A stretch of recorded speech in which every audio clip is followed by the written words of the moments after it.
क्या है आध्यात्म?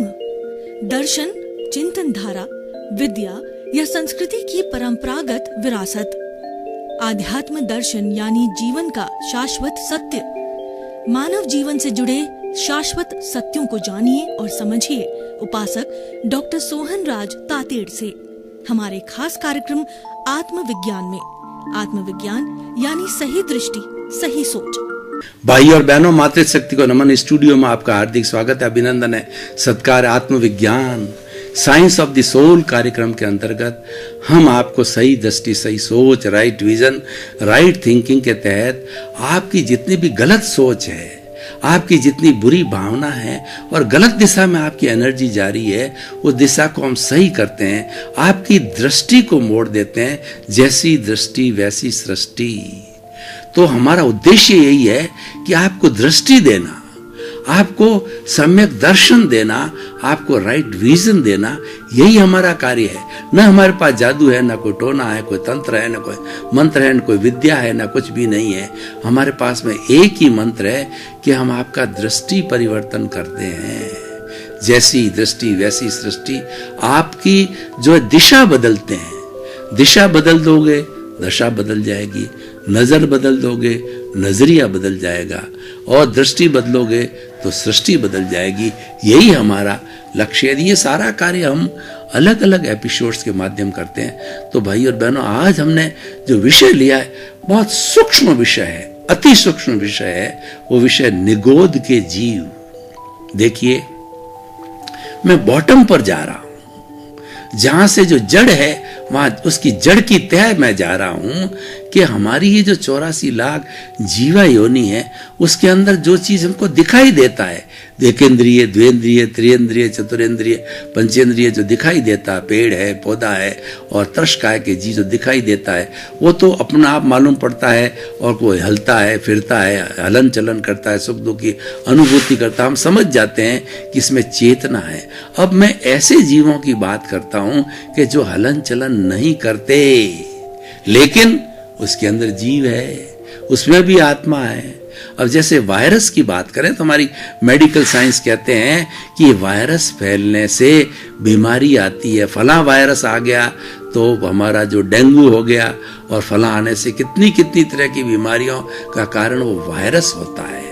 और देखिए, कैंसर होता है तो ये क्या होता है कि सेल्स होता है, कैंसरियस सेल बन जाती है, तो कई तरह से दीमक की तरह कई वायरस उसमें फैल करके और शरीर को घुन की तरह खा जाते हैं, उसको चाट जाते हैं। चाट जाने के कारण बहुत, जब वो चाटने लगते हैं तो कैंसर वाले मरीज को बहुत तकलीफ होती है, बहुत ही दर्द होता है। तो दर्द है उसके अंदर, वही जानता है। Only the wearer knows where the shoe pinches, where the shoe pinches। तो जो जैसा व्यक्ति, जिसके पाँव न फटी बिवाई, वो क्या जाने पीर पर आई। हमारी बिवाई फटती है तब हमको लगता है, दूसरे की बिवाई फटती है तो हमको तकलीफ महसूस नहीं होती। तो जो भुगतता है वो उसी को ही ध्यान पड़ता है कि मुझे कितनी तकलीफ है। और दार्शनिक भाषा में कहें, भुगते उसकी भूल।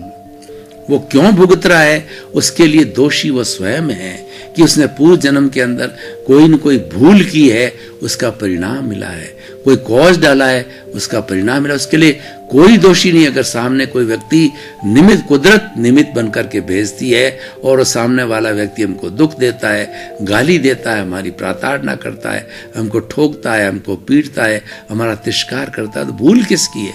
भूल हमारी है। वो तो निर्दोष है। उसको निर्दोष दृष्टि से देखो कि पूर्व जन्म में मैंने इसके साथ कोई न कोई ऐसा बंधन किया है, तभी मेरे को गाली दे रहा है। दूसरा व्यक्ति तो गाली देने क्यों नहीं आया?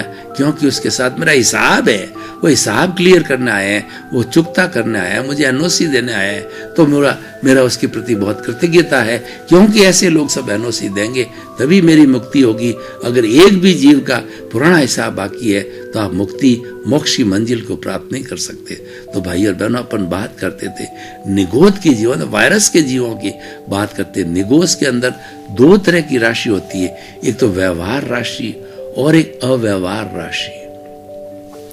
अव्यवहार राशि के जीव ऐसे होते हैं जैसे कि हमारी काई है और ये जो हरी हरी जो हमारी फूलन है, लीलन है, काई है, वो निगोद के जीव ऐसे होते हैं कि उनमें ज्ञान का विकास बिल्कुल नहीं होता है।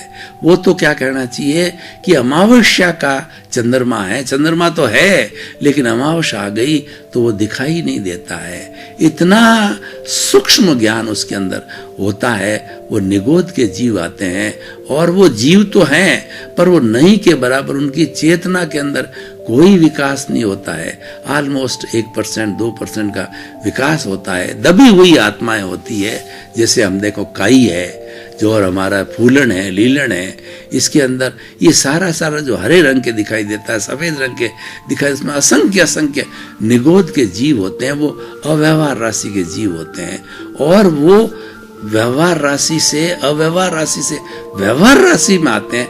व्यवहार राशि में आने के बाद में डेवलपमेंट धीरे धीरे बढ़ता है। तो व्यवहार राशि से फिर वो जो एकेंद्रिय में जाते हैं, द्विंद्रिय में जाते हैं, त्रियेंद्रिय में जाते हैं, चतुरेंद्रिय में जाते हैं, पंचेंद्रिय में जाते हैं और पूर्ण रूप से मनुष्य भव के रूप में आता है। वो पंचेंद्रिय मनुष्य भव का प्राणी है।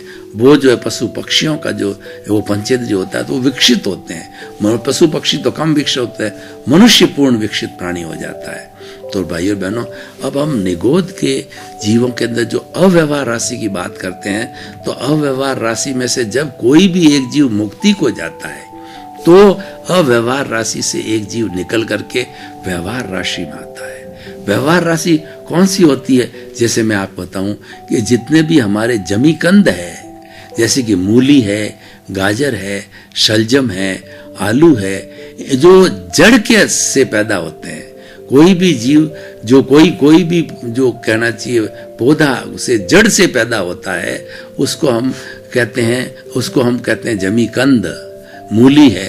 तो उस एक मूली के अंदर असंख्य जीव होते हैं, जबकि दूसरे तरह के जो हमारे जितने भी ये साग सब्जियां वगैरह है, वो सारी जो है उसमें हमको स्पष्ट दिखाई देता है। एक भिंडी को काटते हैं, उसमें 10 बीज होते हैं तो 10 जीव हो गए। लेकिन एक जो हमारा जो आलू है या हमारी एक जो है वो हमारी जो कहना चाहिए गाजर है, मूली है, उसके अंदर असंख्य जीव, उसकी तो कैलकुलेशन करना ही भारी होता है। ये सारी व्यवहार राशि होती है। इसीलिए जैन धर्म के अंदर जो है ये निर्देश है कि जमीकंद का उपयोग न किया जाए, क्यों असंख्य जीवों की हम हिंसा एक साथ कर बैठते हैं। दूसरी तरह की हमारे जो सब्जियां हैं या फल है, उसमें हम तो लिमिटेड जो है जीवों की हिंसा करते हैं। एकेंद्रीय जीव तो वो भी है, जैसे कि हम एप्पल खा लें, एप्पल के बीज हैं वो एकेंद्रीय है। उस तरह से जितने भी तरह के बीज है जो वो एकेंद्रीय जीव कहलाते हैं। जैसे कि हमारा गेहूं है, बाजरा है, ये हमारा फूड है, उसमें सब में एकेंद्रीय होता है। स्पर्शन जो है उसके अंदर इंद्रिय होती है, वो एकेंद्रीय तो साफ दिखाई देता है। लेकिन ये जो निगोद के जो जीव होते हैं वो सारे एक साथ रहते हैं। व्यवहार राशि वाले, अव्यवहार की बात मैंने पहले कर ली। व्यवहार राशि वाले, एक आलू को हम बॉईल करते हैं तो असंख्य जीवों की हिंसा होती है। एक मूली को काटते हैं तो असंख्य जीवों की हिंसा होती है। तो वैसे ये हमें उपयोग में नहीं लेना चाहिए जमीकंद को, क्योंकि सहज ही हम अभय दान दे देते हैं। अगर हम जमीकंद नहीं लेते हैं तो हम ये उन जीवों को अभय दान देते हैं कि आप कोई भी हमारे से जो है वो हम आपको कोई कष्ट न देंगे, क्योंकि हम इसका उपयोग ही नहीं करेंगे। तो आप हमारी तरफ से फ्री रहो, हमारी तरफ से आपको अभय दान है। तो इस तरीके से जो है ये निगोद राशि के जीव है। और ये जीव एक साथ कैसे जन्म लेते हैं, तो इसको मैं बताना चाहता हूं कि हमारा आयुष्य कर्म 2 तरीके से बनता है, एक शिथिल और एक होता है हमारा गाढ़। शिथिल आयुष में क्या होता है कि जब आदमी का चिंतन ढुलमिल होता है तब शिथिल बनता है। और ये शिथिल में निगोद है, ग्रुप में बनता है। कैसे ग्रुप में? देखिए एक ट्रेन के अंदर जो 1000 यात्री है और 1000 यात्री सामने देख रहे हैं कि पटरी पर दूसरी ट्रेन आ गई है और भिड़ने वाली है और एंड होकर के अग्नि लगने वाली है। तो उस समय जो भयावह स्थिति देखते हैं, पूरे के पूरे सभी लोग एक जैसी भयावह स्थिति देखते हैं कि भिड़ गई है, एयर क्रैश हो गया है, अग्नि लग गई है और हमारा सुनामी आ गया है। सब एक जैसा चित्र देखते हैं, अतिवृष्टि का, अनावृष्टि का। सारे जो ग्रुप में होते हैं वो एक जैसा दुख का जो है तो खींचते, वो फोटो हमारे भीतर पड़ जाता है। वो भाव हमारे भीतर पड़ जाते हैं। उस समय में अगर आयुष्य का बंधन हो जाता है तो वो शिथिल आयुष्य का बंधन होता है। और सारे के सारे 1000 अगर पैसेंजर है या कोई भी प्राणी है, वो सारे पशु भी हो सकते हैं, पक्षी भी हो सकते हैं, तो वो एक साथ जैसा वो जो फीलिंग करते हैं, तो वो सारा जो है व्यवहार राशि निगोद में आते हैं। तो उनकी नियति होती है एक साथ ही जन्मते हैं। और जब ऑयल को उसको आलू को बॉयल किया जाता है या हमारी गाजर को काटा जाता है, तो एक साथ मरते भी हैं और एक साथ जन्म उन्होंने लिया ही है, जिस जो है हमारे जड़ के रूप में पैदा हुए हैं। तो ये सारा जो है वो निगोद का विमंड असंख्य है। देखिए, हमारी एकेंद्रिय में बात करें तो हमारा चलता पृथ्वी का है। पृथ्वी का अर्थ होता है कि पृथ्वी का स्वयं का अपना शरीर, इसके अंदर रहने वाले जीव जंतु नहीं है, लेकिन पृथ्वी जो है वो स्वयं जो अनंत काय वाले निगोद के जीवों का है। इसीलिए हम पृथ्वी को फोड़ते हैं, डली को अलग करते हैं। इसका मतलब हमने असंख्य जो है वो निगोद के जीवों की हिंसा की है। पृथ्वी का अपकाय, विज्ञान मानता है कि पानी जो कच्चा पानी है उसकी एक बूंद के अंदर 34,000 जो है प्राणी यानी आत्माएं रहती है। उनका अगर हम एक बूंद का उपयोग करते हैं, 34,000 जो निगोद के जीवों की हिंसा करते हैं। और तेजस का, इस तरह से अग्नि का है, जो हमारे जो जितने भी कोयले की जो मिलें वगैरह फैक्ट्री है, उसके अंदर जो अग्नि लगती है तो उसके अंदर वही लक्षण पाए जाते हैं जो कि एक आत्मा में लक्षण होते हैं। उससे वो निष्कर्ष कर पहुंचे कि अग्नि भी एक तरीके का काय है जिसमें निगोद के असंख्य जीव करते हैं। उस अग्नि को पानी के द्वारा बुझा दिया जाता है, मिट्टी के द्वारा बुझा दिया, विरोधी शस्त्र डाल के डुबा दिया जाता है, तो असंख्य जो जीव होते हैं उनकी हिंसा हो जाती है। पृथ्वी का, आपका तेज का, वायु का है। वायु का में थेसेक्स नाम के वायरस होते हैं, तो उनको गर्म जो वायु चल रही है उसके अंदर गर्म वायु जो है डाल दी उसके अंदर, और उसके अंदर कार्बन डाइऑक्साइड छोड़ दिया, तो वो सारे जो जीव जंतु मर जाते हैं। निगोद के जीव जो उसके अंदर होते हैं वो मर जाते हैं। तो इस तरीके से ये जो हमारी पृथ्वी का है, अप का है, तेज का, वायु का और वनस्पति का है। सर जगदीश चंद्र बसु ने जो है वनस्पति काय का अध्ययन किया तो उन्होंने बताई कि इस वनस्पति के अंदर जीव होता है। उसने बहुत से उन्होंने एग्जाम्पल दिए। छुई मुई का एक पौधा देखो कि छुई मुई के पौधे के सामने हम हाथ करते हैं तो इतनी संकोचित हो जाती है कि वो अपने पूरे जो है वो शरीर को जो है वो सिकुड़ लेती है, सिकुड़ लेती है कि वो, क्योंकि वो बहुत संवेदनशील होती है। जो हमारी आत्मा में, मनुष्य में जो संवेदना पाई जाती है, वो वनस्पति काय में भी संवेदना के बहुत बड़े एक्सपेरिमेंट हो चुके हैं और मानी जा रही है कि उसमें भी हमारे जैसी आत्मा है। जो हालांकि उसका ज्ञान इतना स्पष्ट नहीं होता है क्योंकि वो एक इंद्रिय की जीव है, लेकिन जितनी भी उसके अंदर ज्ञान है तो उनको वैसी अनुभूति भी होती रहती है। और वैसे जो है जो आत्मा एक इंद्रिय की होती है, अविकसित होती है, वो सारी आत्माएं भी कर्मों का बंधन करती है और कर्म छूटते हैं। वो अध्यवसाय के द्वारा हमारा आत्मा और मन के जुड़ने से जो एक तीसरा जो ओरा बनता है, अध्यवसाय कहलाता है, वो हर जीवित प्राणी का होता है। ओरा तो जो है जो हमारा जड़ पदार्थ का होता है, लेकिन उसके अंदर कोई भी उतार चढ़ाव नहीं आते हैं, वो छिन्न भिन्न नहीं होता, वो तो एक सा बना रहता है क्योंकि वो जड़ का है। उसके अंदर चिंतन नहीं है, उसके अंदर सुख दुख की अनुभूति नहीं है, फीलिंग नहीं है। फीलिंग करने वाले मनुष्य का ओरा बदलता रहता है और उसकी कर्लियन फोटोग्राफी, ये तेजस शरीर से जुड़ा हुआ है, उसकी कर्लियन फोटोग्राफी के लिए गए तो बाकायदा मनुष्य के जीवन के अंदर क्या चिंतन चल रहा है, अच्छा चल रहा है, बुरा चल रहा है, उसके ओरा के हिसाब से स्टडी कर देते हैं। या इस शरीर के अंदर क्या बीमारी आने वाली है, छोटी या बड़ी बीमारी, सबका पता जो है ओरा से चल रहा था। तो ये टेक्निक बहुत ज़्यादा अब डेवलप होगी, इसका उपयोग किया जाता है ओरा के लिए और फोटोग्राफी के द्वारा, और लिए जा रहे हैं। तो भाई और बहनों, मैं ये बता रहा था कि निगोद के जीव पृथ्वी का, आपका, तेज का, वायु का है और वनस्पति का है, इन सब में जो है निगोद के जो है जीव रहते हैं। तो हमें उन्हें समझना बहुत ज़रूरी है कि इन सब जीवों की हमको रक्षा करनी चाहिए। हमें उपयोग उतना ही करना चाहिए जितनी हमें आवश्यकता होती है, जितनी आवश्यकता हो, और उससे ज़्यादा उतना हम वो प्रत्याख्यान कर देते हैं तो वो हमारा संवर हो जाता है। जितना हम त्याग करते हैं वह संवर है, और त्याग का रिजल्ट यह होता है कि जहाँ जहाँ पर संवर है वहाँ पर निर्जरा निश्चित होती ही है, यानी संवर की उपस्थिति हर संवर के साथ में निर्जरा होती है। और जब वो निर्जरा होती है तो आत्मा का झरना जो है वो हमारे कार्बन शरीर से, हमारे सोल से जो चालू हो जाता है। झरना कैसे चलता है आत्मा का मैं आपको बताना चाहता हूँ कि जो मधुमक्खियों का शहद का जो छत्ता है वो पक जाता है, तो पकने के बाद में एक एक बूंद करके जो है शहद नीचे गिरती रहती है और उस शहद का मतलब झरना चालू हो जाता है। तो उसी तरीके से हमारा कर्म शरीर है वह भी जो है हमारे खुद के स्वभाव में अवस्थित रहने के कारण, धार्मिक प्रवृत्ति करने के कारण, तप के कारण जो है वो धुलना चालू हो जाता है। और जब उसको ज़्यादा धुना जाता है तो वह धीरे धीरे वो शुद्धि को प्राप्त होता रहता है। तो भाई और बहनों, अपन बात कर रहे थे निगोद की जीवों की, पृथ्वी का, आपका है, तेजस का, वायु का, वनस्पति का है और तर्श काय के अंदर एक इंद्रिय के भी जीव होते हैं। तो ये सारा जो है हमने चिंतन किया वो निगोद के जीवों का, एक साथ जन्मना एक साथ मरना होती है, तो ये उसका डेवलपमेंट होता है।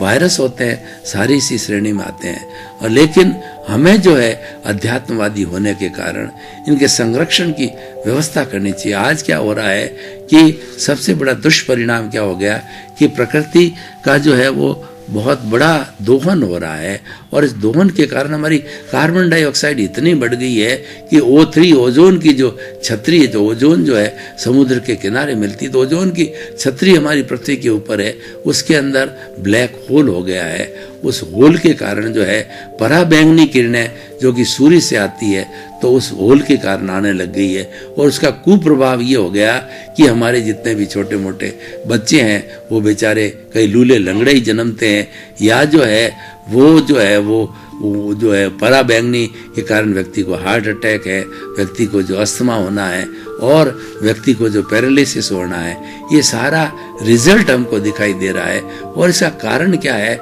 कि हमने पृथ्वी का बहुत ज़्यादा दोहन किया, जल को दूषित किया, और पृथ्वी को फोड़ के 1000, 1500, 2000, 10,000 जो है मीटर तक हम गहरे जाए, पेट्रोलियम निकाला हमने, और हमने जो है वो पेट्रोलियम प्रोडक्ट्स निकाले, पानी निकाला, अभ्रक भोडल 106 तरह के जितने भी जो है हमारे एलिमेंट्स जो कि विज्ञान ने बताए वो सारी पृथ्वी की गर्भ में, हीरे पन्ने माणक मोती सब पृथ्वी की गर्भ में है। तो इसीलिए उनका दोहन किया, तो ये जो है उसके रिजल्ट हमको मिल रहे हैं। पृथ्वी का, अप का और तेजस काय की भी होती है। तो अपने कहने का अर्थ ये हो कि हम जो निगोद के जीवों की रक्षा करें, रक्षा के लिए दो तरह की बात बनती है, एक नीड और ग्रीड। मनुष्य एक सामाजिक प्राणी है, वो समाज में रहता है और समाज के साथ साथ वो परिवार में भी रहता है, तो उसका रोटी कपड़ा मकान शिक्षा चिकित्सा उसकी बेसिक आवश्यकता हो जाती है। तो उस आवश्यकताओं को नकारा नहीं जा सकता है। उस आवश्यकता की पूर्ति के लिए मनुष्य जो है वो प्रारब्ध करता है, पुरुषार्थ करता है, मेहनत करता है, और उसके रिजल्ट उसको मिलते और मिलना भी चाहिए, क्योंकि यही व्यक्ति के उसकी जो भरण पोषण की व्यवस्था उसी के द्वारा होती है। तो हम बात कर रहे थे कि निगोद के जो जीव है उन जीवों के की जो कैटेगरी है उसको जो हमने समझा और हम आगे बढ़े, तो सारा समझ करके हम मनुष्य जीवन को जो है सार्थक बनावे। जब हम निगोद के कंसेप्ट को नहीं जानेंगे तो जो है हम प्रारब्ध की बात और जो है उदय की बात और उसके साथ साथ के अंदर उनको अभय दान देने की बात हम कैसे समझेंगे। और अभय दान जो दिया जाता है वो धर्म के अकाउंट में आता है और उससे हमारी आत्मा का शुद्धिकरण होता है, निर्जरा होती है। तो ये अच्छी प्रैक्टिस हमें करनी चाहिए, परंतु की कब जाएगी जब निगोद के जीवों का हम अच्छी तरह से जो सांगोपांग दृष्टि से उसका अध्ययन कर पाएंगे।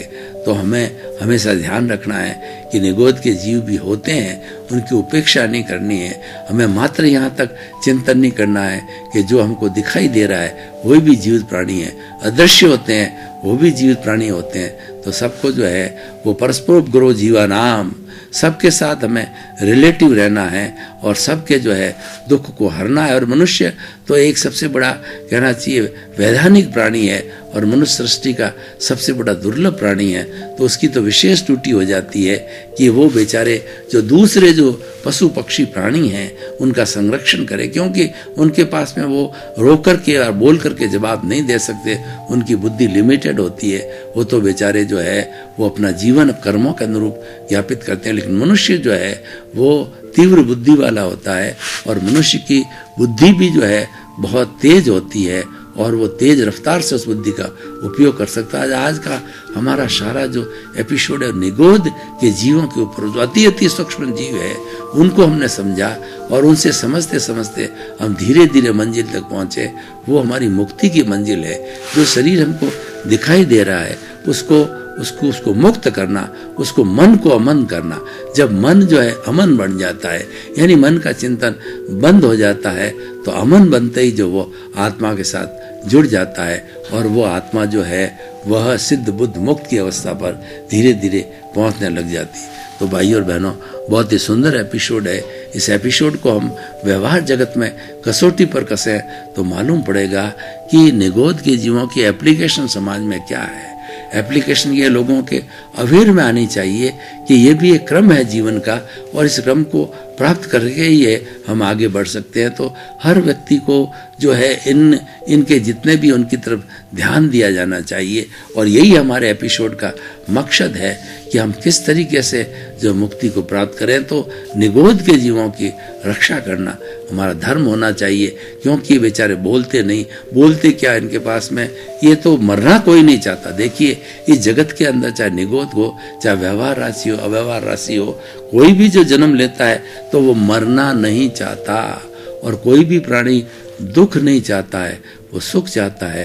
तो उसको मरने का किसने जो है उसकी जान लेने का अधिकार किसने दिया? वह नहीं दिया जाना चाहिए। तो भाई और बहनों, निगोद के जीव का जो हमने सांगोपांग अध्ययन किया और सांगोपांग से विवेचना की, तो अति सूक्ष्म जीव होते हैं। जब हम अति सूक्ष्म को नहीं समझेंगे तो बड़ों को कैसे समझेंगे? और ये बहुत बड़ा खजाना है। अव्यवहार राशि कितना बड़ा खजाना है कि कई युगों तक भी वो समाप्त नहीं होने वाला, क्योंकि जितने भी जीव मोक्ष को जाएंगे उतने जीव जो है अव्यवहार राशि से जुड़ के व्यवहार राशि में आएंगे। और देखिए, हम जैन धर्म को यहाँ कोट करना चाहते हैं। जैन धर्म क्या कहता है कि हमारी नरक गति, तिर्यंज गति, मनुष्य गति, देव गति और मोक्ष, जिसकी हमने चर्चा की, निगोद की राशि भी उसके अंदर आ गई। तो इन सबके जीवों की हम संख्या करें तो वह एक्स है, और ये भूतकाल में एक्स थी, आज की तारीख में एक्स है और आने वाले समय में भी ये एक्स रहेगी। ये जो है वो हमें कितना बड़ा सूत्र मिलता है। तो इसमें क्या होता है? इसमें रूपांतरण होता है। ये मोक्ष विज्ञान को समझने के लिए, निगोद के जीवों को समझने के लिए कि अव्यवहार राशि से व्यवहार राशि में आता है, व्यवहार राशि से प्रयोग वो ज्यादा से ज्यादा अपने जो है परीक्षण करता हुआ और अपनी शुद्धिकरण करता हुआ, अपना डेवलपमेंट करता हुआ एकेंद्रिय, द्विंद्रिय, त्रिंद्रिय, चतुरेंद्रिय, पंचेंद्रिय और मनुष्य और मुक्ति को प्राप्त करता है। तो भाई और बहनों, ये सारा विवेचन जो है हमें ये बताता है कि हमें जीवों की वो क्या क्या जो अवस्थाएं हैं, जीव कहाँ कहाँ होते हैं, उनका हमको लगता नहीं है कैसे जीव है, लेकिन वास्तव में जीव होते हैं। जैसे मैंने बताया, काई, लीलन है, फूलन है, ये जीवों का भंडार है। तो हम जब इस अध्ययन को पढ़ेंगे, जब इसके ऊपर करेंगे, तो उस पर पाँव नहीं देंगे, उसके ऊपर कोई अग्नि या पानी नहीं डाल के उसको समाप्त नहीं करेंगे। वो अपने अवस्था में बैठे हुए हैं, तो उनको जो हम उसी रूप के अंदर लेंगे, वो आगे बढ़े, वो अपना भी काम करे और उनके प्रति मंगल भावना करेंगे कि ये जल्दी से जल्दी अव्यवहार राशि के जीव है। भाई और बहनों, आपका बहुत बहुत धन्यवाद। आप आत्मविज्ञान कार्यक्रम बराबर देख रहे हो, आप आत्मविज्ञान कार्यक्रम की आत्मा हो और हमें फीडबैक मिल रहा है कि आपको आत्मविज्ञान में बहुत रस आ रहा है। और आएगा क्यों नहीं? हम तो मूल आत्मा की बात करते हैं, हम तो अपनी साध्य मंजिल की बात कर रहे हैं, सनातन सत्य की बात करते हैं, शाश्वत सुख की बात करते हैं, कुदरत की रचना और कुदरत के कानून की बात करते हैं, सार्वभौम सत्य की बात करते हैं। तो आपको आनंद आना निश्चित है। इसी क्रम में आपका जीवन आनंदमय हो, मंगलमय हो। आपके प्रति बहुत बहुत शुभकामनाएं। आत्मविज्ञान में आत्मविज्ञान यानी सही दृष्टि, सही सोच।